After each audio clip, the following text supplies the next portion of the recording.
Aqui no canal Heróis Mais e na Liga Nerdola, temos uma premissa básica. A lacração é um aspecto negativo em qualquer obra. Se tem lacração, isso geralmente baixa a nossa avaliação daquela obra, seja ela qual for e de quem for. Porque nós acreditamos que essa forma panfletária de esquerdistas em passar suas mensagens morais não passa de uma estratégia politiqueira travestida de arte. E como conservadores, rejeitamos quase toda a mensagem da esquerda. A ideia desses artistas cheirosos, ao que parece, é usar a cultura pop e até mesmo todo tipo de expressão artística para passar suas ideias políticas, mesmo que elas desfigurem completamente a arte que se propuseram a fazer inicialmente. O que muitos críticos do nosso canal mais brandam é que nós somos uma espécie de esquerdista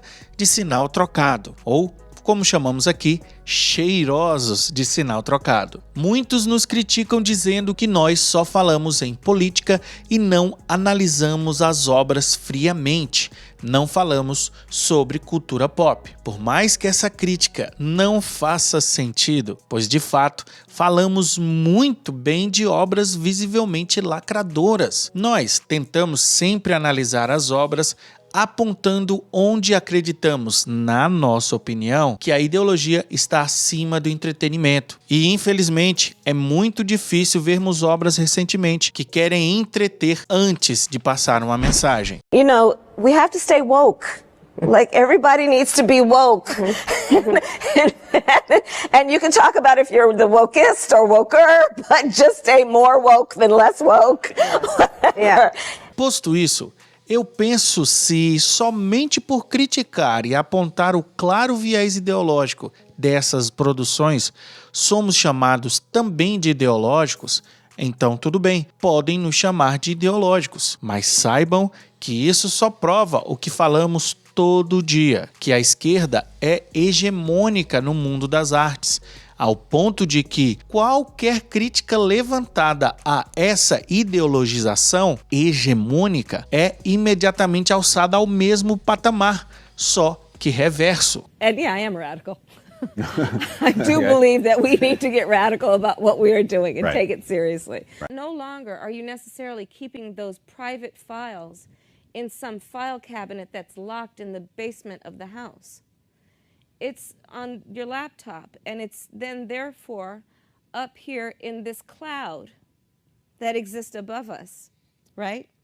It's no longer in a physical place. Com isso, tentam diminuir a credibilidade, enfraquecendo o lado da crítica, sendo que a maioria de nós não temos nem recursos e muito menos a capilaridade que o outro lado, que, como nós já falamos, é hegemônico e detém todo o poder que vem do dinheiro e da influência da mídia, da academia e do show business. Vamos trazer exemplos recentes. Em 2024, tivemos a influencer negra Jojo Todinho, que ao revelar seu lado político mais à direita, teve vários contratos cancelados e recebeu comentários, inclusive, que podem ser considerados racistas. E a Crunchyroll anunciando Pabllo Vittar para apresentar o Anime Awards em 2025, sendo que teríamos vários outros nomes para o cargo. Eu conheci o mundo anime desde muito pequeno, né, com Dragon Ball Z, os animes que passavam na TV aberta. Nem sabia que era anime, mas já gostava bastante.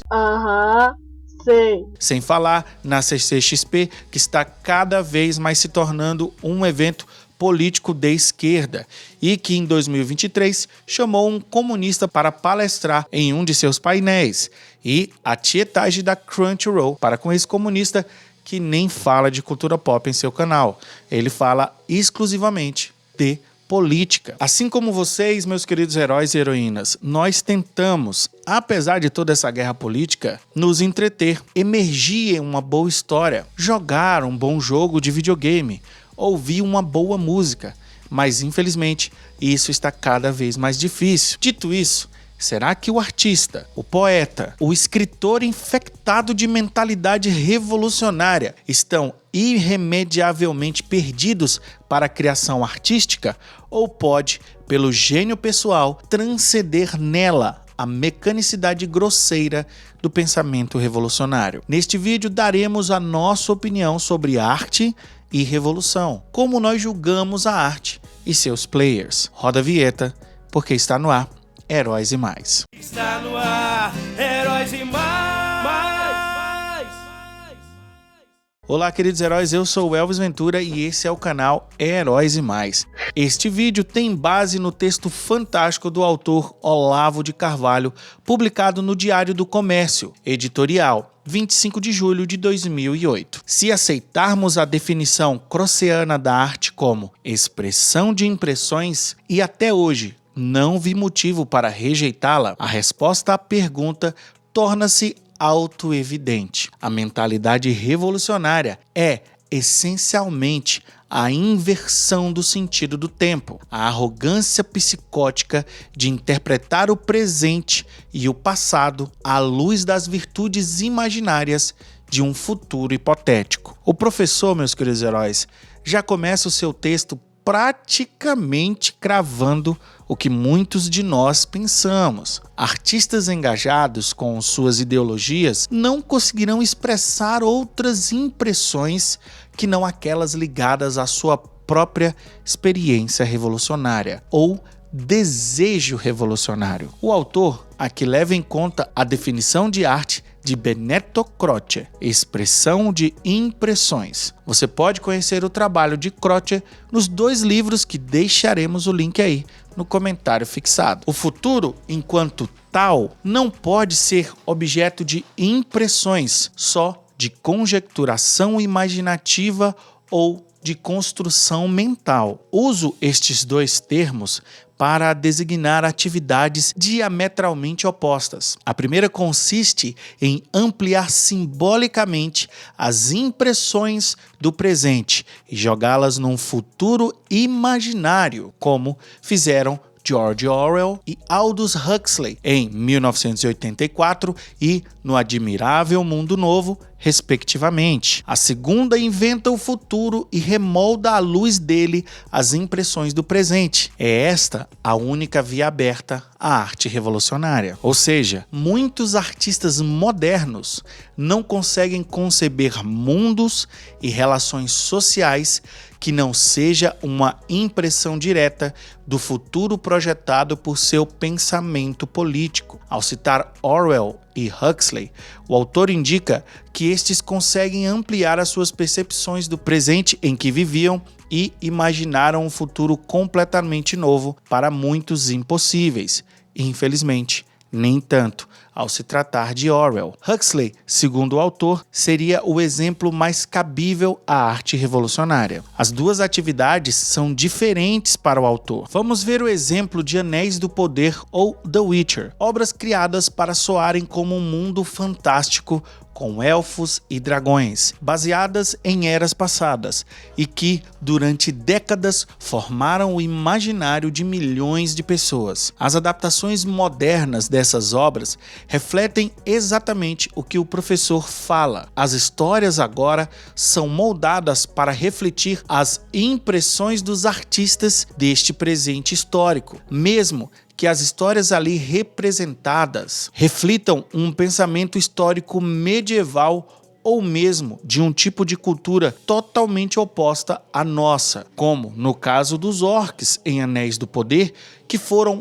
humanizados, sendo que são criaturas desprovidas de qualquer tipo de humanidade. Mesmo que o autor tenha deixado isso claro, os artistas revolucionários não conseguem expressar outras coisas que não suas próprias ideologias, mesmo neste exemplo em uma raça maligna como a dos orcs em O Senhor dos Anéis. Mas é certo que essa arte não é mais arte, e sim mero revestimento estético de uma construção conceitual. Cabe aí a distinção que Saul Bellow fazia entre os intelectuais e os escritores, estes incumbindo-se do ofício propriamente artístico de transmitir as impressões autênticas, aqueles tratando de deformá-las segundo uma construção hipotética. O professor aqui traz outra distinção importante entre os intelectuais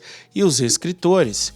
Estes últimos aqui entendemos como artistas, mas sua função deveria ser construir impressões autênticas a partir de hipóteses, mesmo que em uma estrutura completamente nova. Ou seja, mesmo que se crie mundos fantasiosos, eles devem partir do princípio autêntico, do que se quer expressar: amor, amizade, ganância, luxúria, virtudes, tudo será expressado a partir de expressões autênticas, mesmo que estas de fato nunca sejam vividas por seu autor. A mentalidade revolucionária é intrinsecamente hostil à criação artística, porque volta as costas às impressões autênticas, reconstruindo o mundo segundo os cânones de uma segunda realidade artificial e artificiosa. Olavo de Carvalho completa o seu pensamento e vai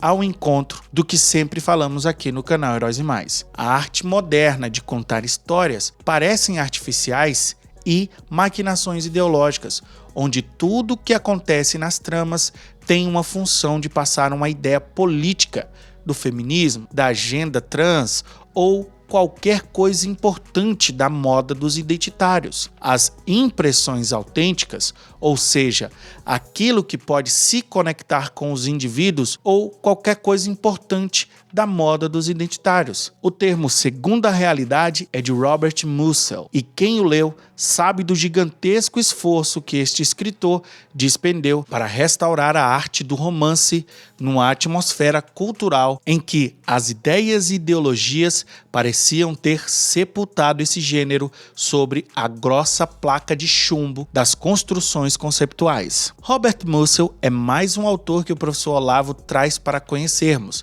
E se quiserem conhecer Robert Musil, nós também deixaremos o link do seu trabalho aqui, tanto no comentário fixado como na descrição. Isso não quer dizer, no entanto, que todo artista politicamente comprometido com uma causa revolucionária permaneça escravo dela no exercício de seu mister criativo. A história das artes no século XX, e especialmente da literatura, é uma galeria de consciências dilaceradas entre a fidelidade ao futuro hipotético oferecido pelas ideologias e a realidade presente das impressões autênticas. No ano de 2023, tivemos Guardiões da Galáxia 3, que foi escrito e dirigido por James Gunn, um cheiroso, e toda a Liga Nerdola teceu elogios a esse filme e críticas a James Gunn. Eu, Elvis Ventura, por exemplo, não gostei de nenhum dos dois primeiros filmes da franquia Guardiões da Galáxia, mas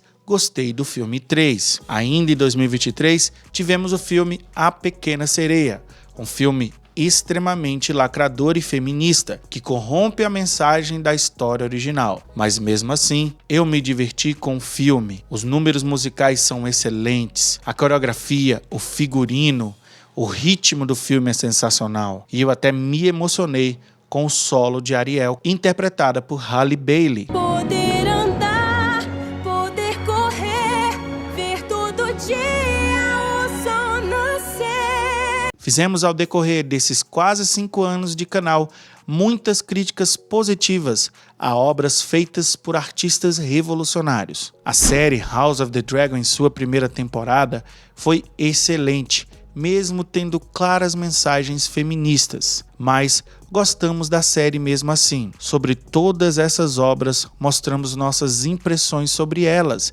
e rejeitamos aquilo que acreditamos não fazer parte do que nós apreciamos como mensagens morais. Pois arte não deveria ser isso, uma expressão de impressões? E nós, como público, não deveríamos ter nossas impressões dessas expressões? E para finalizar esse vídeo, citarei um trecho do filósofo Roger Scruton de seu livro A Beleza. Às obras de arte é proibida a moralização, apenas porque ela destrói seu verdadeiro valor moral, que é a capacidade de abrir nossos olhos aos outros e de disciplinar nossas afinidades pela vida tal qual ela é. A arte não é moralmente neutra, mas possui uma forma própria de emitir e justificar afirmações morais. Muitas das faltas estéticas em que incorre a arte são faltas morais,